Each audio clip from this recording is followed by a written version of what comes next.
Welcome back to HLN Now on the case. Now look at this. Our affiliate West TV in Orlando, well, they obtained a video of a drug buy that ended in a shootout. Now it happened more than a year ago. It's never before seen video that people can't stop talking about or watching on Facebook. Take a look at this. What's up, man? Within seconds of getting into this car, after hundreds of successful gun and drug buys, ATF undercover agent Scott Perala is about to have the most frightening day of his career. He's supposed to have two AK-47s and an amount of prescription pills he's going to sell me. We've met here before. Are you surprised you made it out of the car alive? Absolutely. The bad guys throw Perala a bag of oxycodone pills. 4, 5, 6, 7, 8. He begins counting. 6, 7, 8, 9. Whoa, dude! Nah, man, you tripping, man. Perala looked up to see an AK-47 right in his face. The two bad guys were there to rob him of his $2,000 cash. So it's 3 inches from my head. That barrel looked like a cannon. I'm getting out. Don't grab nothing. Don't grab nothing. Okay, listen, dude. Ain't no shit, bro. You got 2 seconds now. Okay, there's the money. No. Don't get hit, bro. Bro. All I want to do is open. Can I open the door and go? Close your eyes. Dude. Close your eyes. Dude. Close your eyes. Dude. One shot is fired at him while Perala takes cover behind his own pickup. The suspects start to drive off.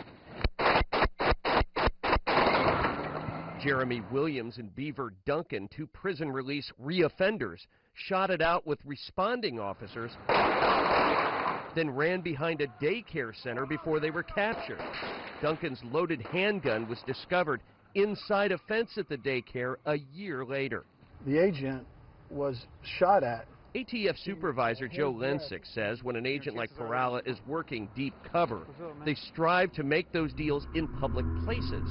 The day Perala had his near-death encounter, there were more than 10 law enforcement officers nearby, watching and hearing everything.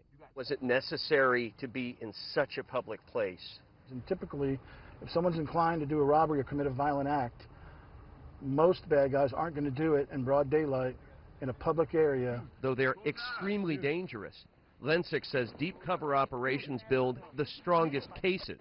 It's worth it to me that they're off the street if they make the people, the residents of this city, for example, Cocoa, a better place to live.